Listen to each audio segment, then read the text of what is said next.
Shalom amigos, el More Eliezer, Centro Educativo Shoresh, estamos en la ciudad de Medellín, Colombia, por el momento transmitiendo desde la ciudad de Cleveland, Ohio. Estamos transmitiendo y pues una clase más del Centro Educativo Shoresh. Hoy tenemos la segunda parte de la historia del movimiento hasídico. Y es una experiencia maravillosa, es algo realmente muy interesante. Estas clases son muy importantes porque cuando miro en Facebook hay una gran cantidad de, diría, expresiones, ¿no? Una gran cantidad de expresiones sobre Breslev, Aish Latino, y las personas pues han sido altamente influenciadas por los recursos que el movimiento hasídico tiene en español. Pero muy pocas personas conocen la historia del hasidismo. Inclusive la gente a veces me dice, yo quiero una conversión ortodoxa. Y sin embargo, quieren algo que realmente no pueden explicar. Y esa es una de las primeras preguntas que yo les hago. Dice, ¿por qué quieres una conversión ortodoxa? ¿O por qué estás vistiendo, si eres mujer, con los distintivos de Seniut hasídico cuando tú eres hispana? ¿Qué conoces del hasidismo? Que no es que te atraiga algo no es que te atraiga algo de una expresión del judaísmo, es que conozcas, porque cómo yo voy a desear algo, ingresar en algo que realmente no conozco bien, que lo que estoy es básicamente eh, eh, deseando algo que en realidad no conozco. ¿Okay? Bueno, ayer estuvimos hablando de Catalina la Segunda, estuvimos hablando de las situaciones geográficas que llegan o llevan a los judíos a considerar una nueva forma de judaísmo, una necesidad muy presente, muy grande, que lleva a las comunidades a evaluar y a decir, un momento, nosotros no nos sentimos protegidos, nosotros no nos sentimos identificados, nosotros nos sentimos abandonados por las autoridades judías y necesitamos algo que realmente traiga una conexión y una seguridad de comunidad dentro de lo que soy y lo que espero de la comunidad, ya que pago impuestos a la comunidad y apoyo a este concepto que estuvimos hablando ayer que se llama Kehila o Kehilá. Y esto es un concepto que va ahorita, cuando entremos de lleno, va a desaparecer. Y cuando desaparece, las personas judías, las enormes comunidades judías en Polonia especialmente, en parte, en una partecita también de la parte norte, lo que es Lituania, se sienten, y en Polonia se sienten completamente desconectados de este judaísmo, ¿no? Bueno, ayer estuvimos hablando de Nicolás I, y Nicolás I asciende al trono de la dinastía de los zares rusos.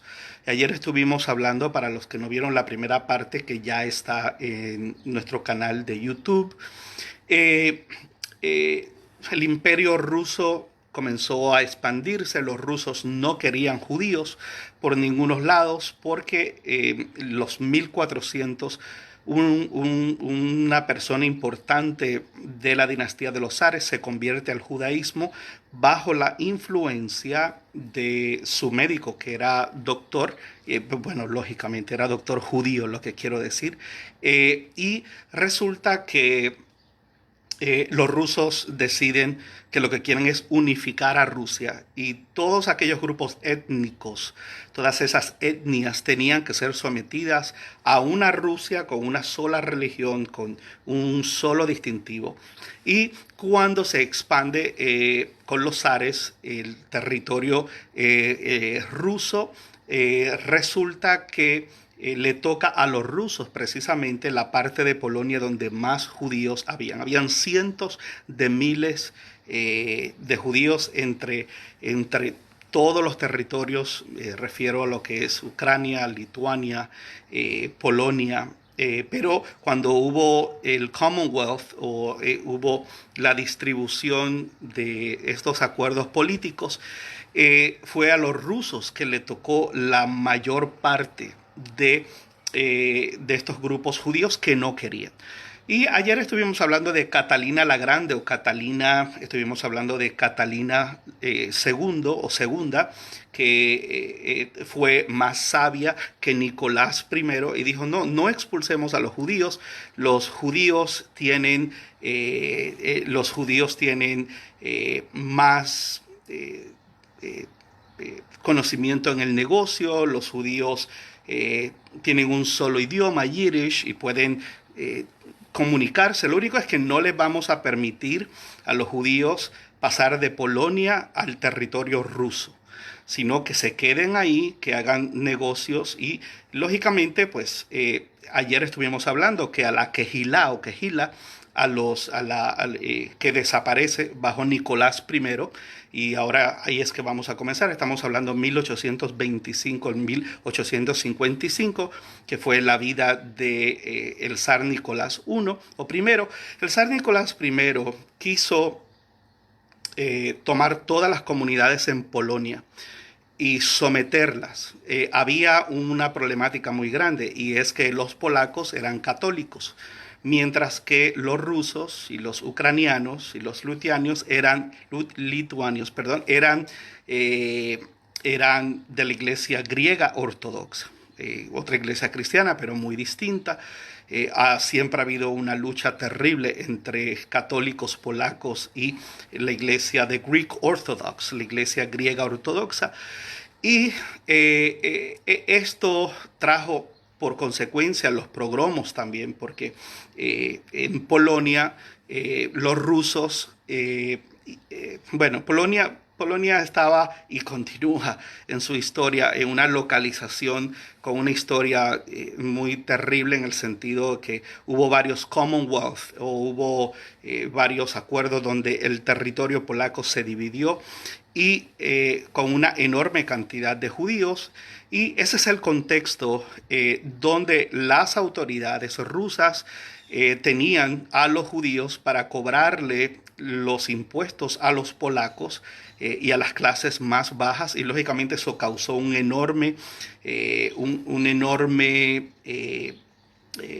odio contra los judíos. Y vemos, ya en la primera parte estuvimos hablando de líderes polacos que se levantaron en los pogromos, y debido a que su odio mayormente no era contra los judíos al principio, sino contra los ucranianos, pero quienes recolectaban los impuestos para estos señores y para esta gente de poder que tenían oprimido al pueblo polaco era precisamente los judíos.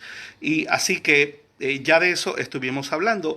Y ahora tenemos que cuando Rusia toma control de la parte sur de Polonia, donde estaban las mayores cantidades de judíos, que ahora estaban en manos de los rusos, nos encontramos que el zar Nicolás I dice, tenemos que someter a todos estos grupos étnicos bajo una sola Rusia, bajo una sola identidad, una sola lengua, y tenemos que fortalecer esto, y la forma de hacerlo es por medio de las Fuerzas Armadas, la forma de hacerlo es por medio del ejército.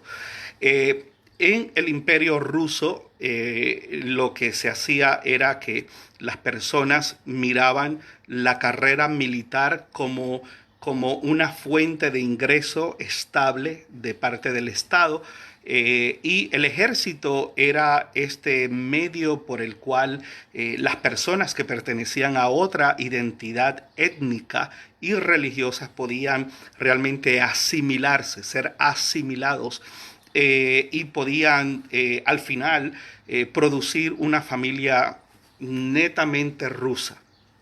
Y el servicio militar era básicamente obligatorio y en muchos casos era a un periodo de 25 años de servicio militar. En otras palabras, toda una vida, una carrera militar. Pero lógicamente esto era desde la edad de 18 años hacia arriba. Cuando llega el zar Nicolás I, establece que los judíos y todos los demás grupos étnicos que estuvieran en territorios controlados o que fueran parte del Imperio Ruso, la edad se iba a bajar a 12 años de edad y las personas tenían que hacer servicio obligatorio, militar obligatorio. Esto lógicamente puso a los judíos bajo una posición terrible, porque precisamente esa es la edad del bar mitzvah, es la edad de ser hijo del mandamiento, es la edad de tomar responsabilidad adulta dentro de las comunidades, la responsabilidad de una iniciación religiosa donde el niño es considerado ya un adulto religioso, donde es contado en el minyan, donde puede dirigir dentro de la liturgia del servicio. Dentro del judaísmo es considerado un miembro activo dentro de la comunidad en los aspectos religiosos. Y esto trae una lucha terrible porque aparte de que los judíos en Lituania, los judíos del norte, que eran los judíos tradicionales, no existía la ortodoxia, lo que existían eran los judíos, no existía nada más, los judíos. Todo el mundo era judío, creyera en Hashem o no, tuviera las ideas que tuvieran. Los rusos siempre visualizaron a los judíos polacos como foreigners, como personas que no eran rusos, personas que vivían por generaciones y generaciones dentro de estos territorios, pero que no se habían asimilado, no se habían incorporado a la esencia cultural de esos lugares. Y por ende se visualizaban además las comunidades judías trataban no de vivir, al menos en el sur de Polonia, no vivieron en sí en grandes ciudades hasta más tarde cuando surge el movimiento de la iluminación, o lo que llamamos como Mashkilim o Hashkalah, y vivían en lo que se llaman shtetls, y shtetls es una palabra en Yiddish y son estas villas. Si ayer estuvimos hablando de Fiddler on the Roof, de el violinista en el tejado, y cómo ha sido la mayor expresión dentro de nuestra percepción acá en el mundo occidental de cómo realmente era la vida judía en medio de estas villas pequeñas, pero de mucha concentración de habitantes en las afueras de las ciudades en Polonia, y así también más tarde lo vamos a ver en parte de Rusia, Lituania, Ucrania. Bueno, vamos a ver todas esas cosas. Y cuando estemos viendo el desarrollo de Chabad, que por cierto no se da en el sur, se da en el norte, en Lituania, pero se consideraban, los judíos tradicionalistas o tradicionales consideraban que ellos eran personas talmúdicas, halágicas, personas educadas, personas conocedoras de política del mundo, eran médicos, mientras que los judíos polacos eran visualizados como gente inferior, como gente supersticiosa, como gente desconectada de esa élite judía. Y ahora más que con el edicto del zar Nicolás I, viene una descentralización en dos formas. La primera es los niños ahora judíos van a ir al ejército. Y esto, como estuvimos hablando ayer de la Kehila o la Kehilá, trae por consecuencia que la Kehilá era una comunidad judía, era una administración, era un centro, como decir un JCC, un Jewish Community Center, un centro comunal judío donde todas las actividades y las necesidades de los pobres eran suplidas dentro de esa Kehilá, dentro de esa estructura. Y esa estructura tenía lo que se llama un Tubei Ha'ir, y Tubei Ha'ir, Ir es ciudad, y Tubei Ha es un artículo, el Olá, y Tubei es como decir la élite, los hombres más, las personas con más recursos, la burocracia dentro de la comunidad judía, los comerciantes, la gente más influyente, la gente más respetada. Y ayer estuvimos hablando que estos eran supervisados por lo que se llama el Bet Din, y el Bet Din es una corte compuesta mayormente por personas que tienen entrenamiento religioso o rabinos. Y estos hombres de poder le pagaban el sueldo y a veces habían grandes conflictos porque las cosas que hacían a lo mejor no eran del todo ética, y la función del Bet Din y del Av Bet Din era ir donde el Parnasa o el Parnasá, que era el presidente de estos hombres poderosos dentro de Tubei Ha'ir, y ponerlo en decirle, no, usted no está haciendo esto conforme a la ley judía, la halajá. Pero a veces el otro le decía, si no me dejas hacer esto, recuerda que nosotros pagamos tu sueldo y nosotros somos de nuestros negocios los que apoyamos y los que pues realmente tenemos el poder de sostener las necesidades de la comunidad. Y esto fue así por varios siglos, hasta que Nicolás I dice, bueno, no solamente la Kehilá va a recolectar los impuestos de los negocios judíos y del pueblo judío para el Estado, sino que ahora es la Kehilá la que va a decidir quiénes de los niños dentro de la comunidad judía en Polonia van a ir al servicio militar a la edad de 12 años. Y esto fue la gota que rebosó el vaso, fue el martillazo final, fue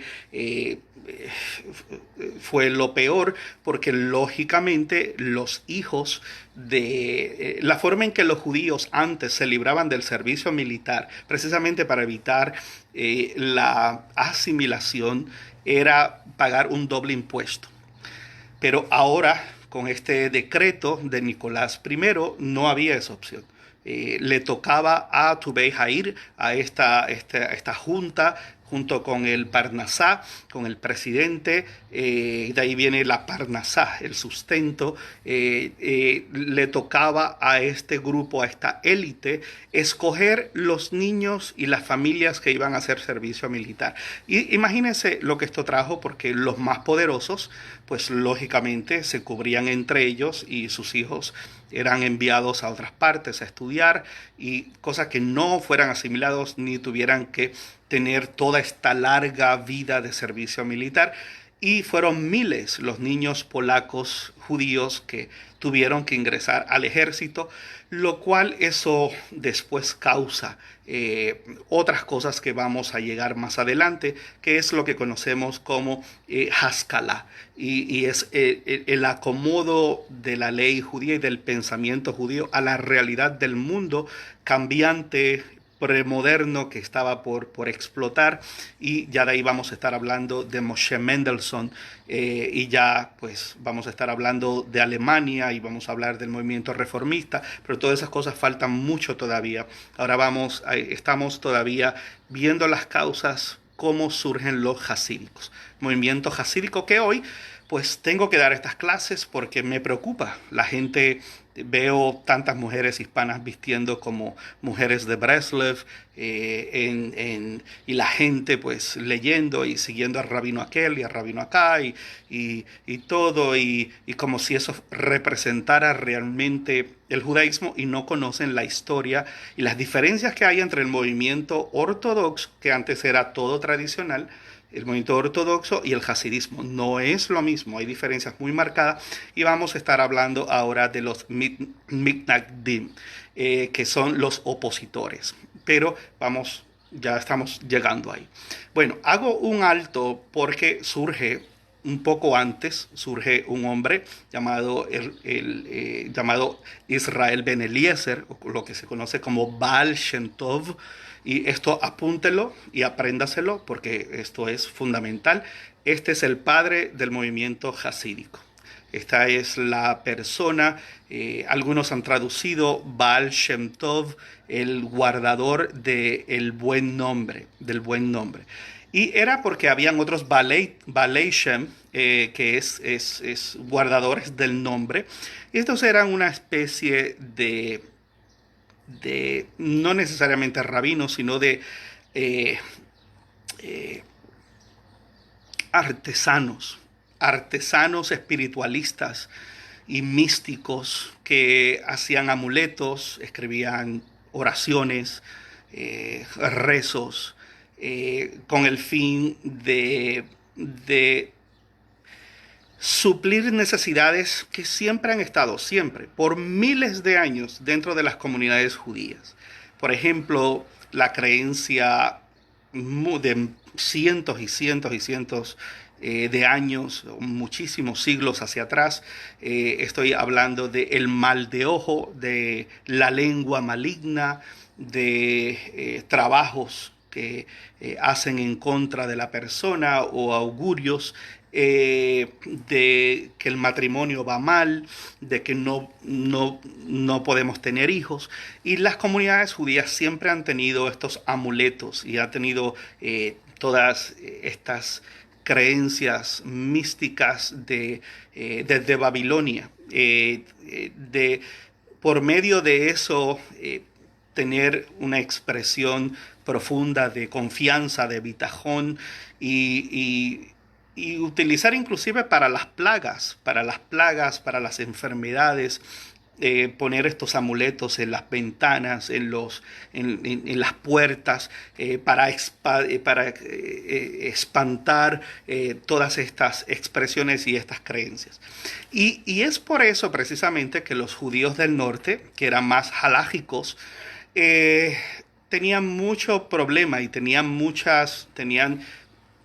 veían, especialmente el Gaón de Vilna, del cual vamos a hablar, fue la voz cantante de los Mitnagdim, que son los opositores a estas ideas. Y decían, bueno, eso es pura superstición, eso no es cierto, eso es carencia de una educación judía formal, bueno, y lógicamente esa lucha aún continúa hoy debido a que hay movimientos como el movimiento Masortí, que es un movimiento que sigue la Mesorá y sigue la tradición y lógicamente es más hacia Maimónides, es más racionalista, hacia Abraham Ibn Ezra, hacia Yehuda Haleví, hacia Yehuda Haleví, Sadia Gaón, Abraham Ibn Ezra, el Rambam, Maimónides, donde es un judaísmo más racionalista, por las razones que dimos ayer frente a Kalam, que es la expresión musulmana que acusaba a la teología judía de ciertas cosas, y eso fue mucho antes en la Edad Media. Luego vino el falso Mesías con Shabbatai Zevi, que también estuvimos hablando de él, y ahora hay esta desconexión del liderazgo, donde ahora el liderazgo, en vez de apoyar las comunidades, tenía que escoger qué hijos. Tenía que ver, tu hijo va a ir al ejército por 25 años, el mío no. Y lógicamente ahí vino una profunda lucha dentro de las comunidades. El Baal Shem Tov, entre muchos, que se dedicaban a lo mismo, lo que llamamos Balei Shem, los guardadores del nombre, el Baal Shem Tov fue un espiritualista solitario, fue una persona que se mantuvo, iba a los bosques a gritar, a meditar, iba a buscar lo que más adelante se conoce como Debekut. Y Debekut es esta idea de que yo I can attach myself, yo puedo unirme al creador, al Boreolam, a la esencia, y esto se une después a, lógicamente, a Luria, la idea de las chispas divinas de la Cábala. Y vamos a ver que el Baal Shem Tov comenzó a tomar una reputación de que sus amuletos, sus rezos, su amor, que todo lo que hacía realmente funcionaba.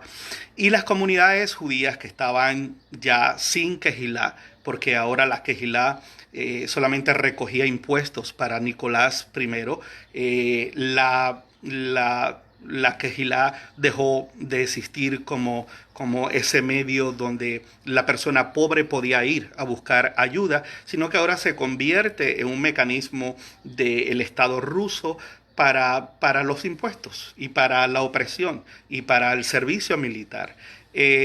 Y ahora el mundo judío se siente abandonado, se siente solo, se siente, ¿qué vamos a hacer? No tenemos los medios para irnos al norte a aprender. Somos personas de villas, somos personas... ahí es que surge el Baal Shem Tov como con la fama de que él sí tenía el cuidado del buen nombre. Y este fue un líder carismático, fue un líder que estableció unas características en lo que va ahora a ser el movimiento jasídico y las cosas que van a caracterizar al movimiento jasídico. Este era un recitador de amuletos y de rezos protectores.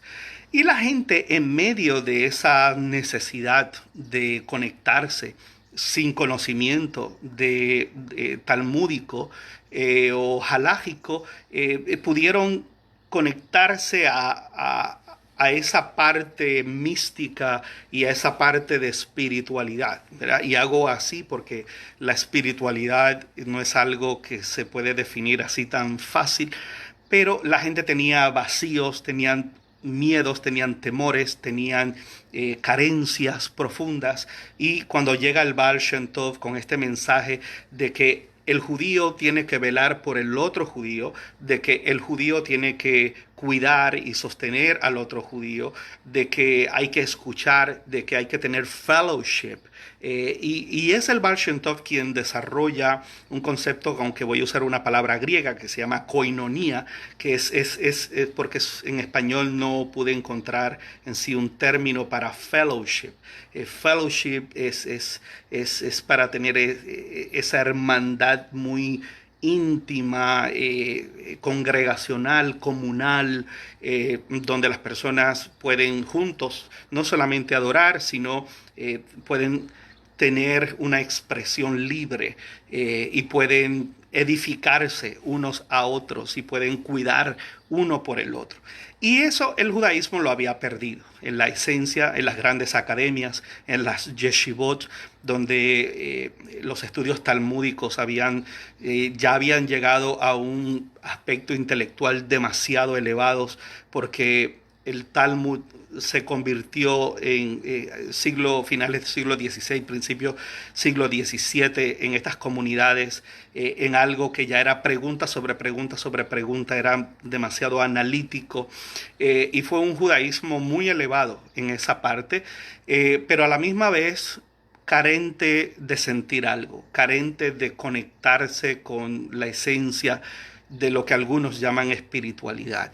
Y tanto se une el problema político como esta necesidad y esta lejanía de las clases más educadas, más altas del judaísmo, y surge este vacuum, surge este vacío, y es en medio de ese vacío que el Baal Shem Tov comienza a hablarle a la gente, decide tener estudiantes y comienza una nueva era, la cual lógicamente tuvo un enfrentamiento terrible a nivel de cárcel, a nivel de acusaciones, a nivel de juicios, a nivel de todo, por las implicaciones que había. Y voy a ir a esas implicaciones ahora, ya estoy terminando, y eso es muy importante y ahí lo vamos a dejar hoy. El Baal Shem Tov desarrolla por primero el concepto de Debekut. ¿Qué es el concepto de Debekut? El concepto de Debekut es el concepto que yo no necesito pertenecer a una sinagoga, ni escuchar a un rabino, ni necesariamente ser muy halágico para conectarme en una especie de éxtasis y de meditación y de rezos y de amuletos y de gozo y de cánticos con el Creador. Es un medio libre, es un medio que saca la religión en el concepto tradicional judío de sus moldes halágicos que tienen mucho.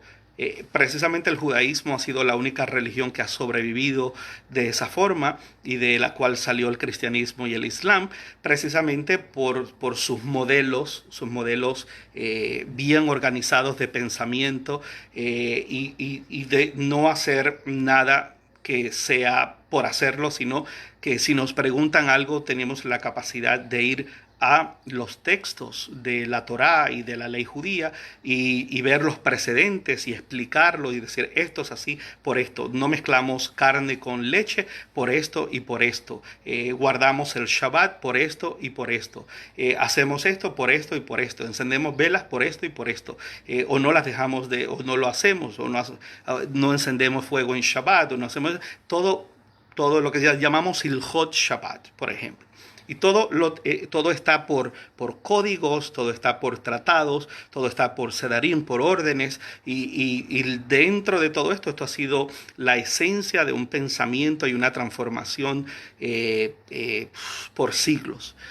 Cuando viene el Baal Shem Tov y surge el movimiento hasídico, los hasídicos dijeron, ¿sabes qué?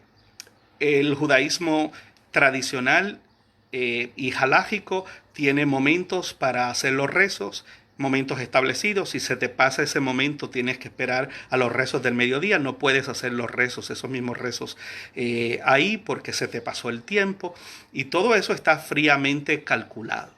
Pero cuando viene el hasidismo dice a Dios no le importa que uno se tome un café antes porque mejor es comerse algo y luego hacer los rezos para no tener distracciones, eso decían los hasídicos, no tener distracciones y poder hacer los rezos con Kavaná y hacer los rezos aunque se pase la hora. Y esto lógicamente causó una bomba, eso fue una explosión en medio del mundo judío en contra de estos grupos nuevos que estaban surgiendo en los lugares menos educados del judaísmo, donde se buscaba devekut, se buscaba esa unión, se buscaba esa expresión de éxtasis y coinonía, donde el individuo se acerca o se une a la esencia del Boreolam, del Creador. Y a través del misticismo, no a través del estudio real del Talmud y de la literatura rabínica y del conocimiento, sino a través de la expresión del ser y de la energía y de ir a los bosques y de gritar y de orar y de gritar y de cantar y de gozarse y de sentir y de sentir que el ser humano se va uniendo hacia ese concepto de espiritualidad. Pues imagínense, nosotros tenemos minyan, nosotros tenemos unos horarios y tenemos una explicación para eso porque el judaísmo tiene sus horarios de rezo basados en los sacrificios en el templo y eso es lo que ha mantenido nuestra esencia como pueblo. Ahora surge este grupo, un grupo libre, un grupo donde dice, bueno, si se pasó la hora, listo, se pasó la hora y no importa. Y lo importante es hacerlo, y lo importante es hacerlo en nuestras palabras, y lo importante es que si no lo sé hacer en arameo, lo hago en mis propias palabras, pero lo hago. Y entonces surge este choque profundo en estas dos posiciones que nunca realmente se había dado en el judaísmo rabínico. Eso es eso. Y lo segundo es, la segunda característica que desarrolla el movimiento hasídico es la expansión popular de los elementos místicos, amuletos, rezos, cánticos. Tenemos, por ejemplo, hoy hay un cántico, ahora se me fue, Ana Bekoach. Y Ana Becoaj es un cántico bello, es un cántico hermoso, a mí me fascina, pero es uno de esos ejemplos, de estos cánticos donde la gente cierra los ojos y la gente llora y la gente siente y la gente lo canta, los hasídicos cierran los ojos y dan golpes al ritmo de la mesa y todos los hombres cantan juntos y hay estos coros maravillosos que tocan la fibra de las emociones y perfecto, todas esas cosas hoy se ven como parte del judaísmo. En el principio esto fue algo terrible. En el principio esto fue algo que llevó a juicios, a la cárcel, a odios intensos. ¿Por qué? Bueno, porque más adelante voy a hablar que esto tuvo unas implicaciones financieras profundísimas y no solamente eso, sino que tuvo unos peligros enormes porque las comunidades tradicionales eran responsables de responder y de cuidar a las comunidades judías, que los rusos no se enojaran porque los impuestos habían bajado, la recolección de los impuestos, y ahora dentro de una misma comunidad judía de momento llegaba uno de estos líderes carismáticos y la gente se iba de la sinagoga y se iban para la otra sinagoga, que pues mientras aquí el servicio era a las 7 de la mañana, allá empezaba a las 10 de la mañana, después de un desayuno. Lógicamente eso a la gente le gusta, lógicamente gente que no tenían educación talmúdica lo veían desde el punto de vista racional, no lo veían desde el punto de vista de las escrituras, de que nosotros seguimos los tres, somos una nación de reyes y sacerdotes y hay tres servicios donde los sacerdotes lo hacían en su hora. Y nosotros somos la continuidad de eso. Pues ellos, como no tenían realmente ese conocimiento y las comunidades carecían ese conocimiento, hacía mucho más sentido tener una noción de un Dios que no le importa esas cosas, un Dios que puede llevar un judaísmo a distintos horarios. Lo importante es esa conexión con el Creador. Y eran formas distintas de percibir, de ver la expresión realmente de nuestra identidad como judíos. La tercera característica es valorar el potencial y las necesidades del judío no educado. Mientras que las comunidades judías tradicionales se mantuvieron, vuelvo de nuevo y repito, siempre en las comunidades judías hay tres formas de crecer. Una es teniendo mucho dinero, la segunda es adquiriendo mucho estudio y siendo respetado por eso, y la tercera es siendo parte de una línea sacerdotal o levita. Estos judíos de Polonia no tenían ninguna de las tres posibilidades. Muy poca gente tenía esas posibilidades.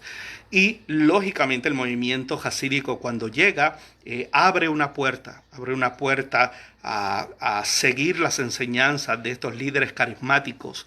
Y se hizo una dinastía. En otras palabras, no era como en el judaísmo, que una persona tiene que estudiar halágicamente y talmúdicamente literatura rabínica y adquirir o pedir smijá o una ordenación, sino que ahora era el ser buen conocedor de las enseñanzas de mi maestro y seguir el judaísmo que mi maestro, de ahí es que sale el concepto de el Rav, del Rebe, que mi Rebe dice esto, mi Rebe hace las cosas así, mi Rebe me dijo, yo no sé orar, pero le digo a mi Rebe que ore por mí. Entonces empezó a crear una serie de intermediarios o ir a la tumba del Rebe que murió a rezar.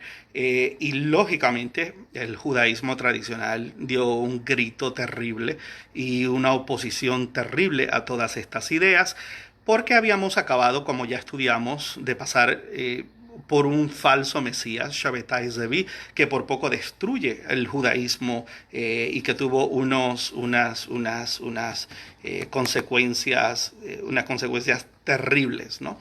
Y lo otro es la dinastía, que estos maestros que eran estudiantes del Baal Shem Tov, que ahora tenían las enseñanzas del buen nombre, del guardador del buen nombre, ahora estos también eran como reyes que tenían sus grupos, y por eso es que vamos más adelante a ver Chabad y Breslev, Haredi, Lubavitch, y vamos a ver cómo se forman todos estos grupos que hoy están muy presentes en Aish Latino, en Breslev, bueno, aún a veces enlace judío en algunos casos, y vamos a ver las diferencias y cómo cada uno se van formando de distintos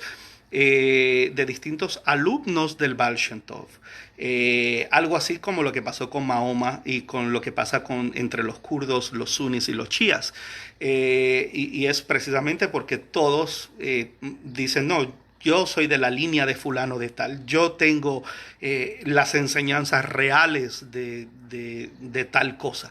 Entonces, mientras que el rabinato en el judaísmo no es una dinastía, el hasidismo se forma por medio de esta dinastía donde el Baal Shem Tov es el primero, luego el estudiante del Baal Shem Tov, luego el estudiante del Baal Shem Tov, y así sucesivamente. Hay una sucesión fuertísima de todas estas cosas, y esto definitivamente trae muchos problemas. ¿Por qué? Bueno, porque hay una especie de culto carismático a ciertas personas, donde a la hora de la verdad, mientras está lo halágico y lo que dice mi maestro, estos grupos comenzaron a escoger lo que mi maestro me dice. En otras palabras, lo que el Rebbe establece es el Rebbe sabe por qué lo dice, el Rebbe sabe por qué hace estas cosas. Y eso definitivamente no solamente fue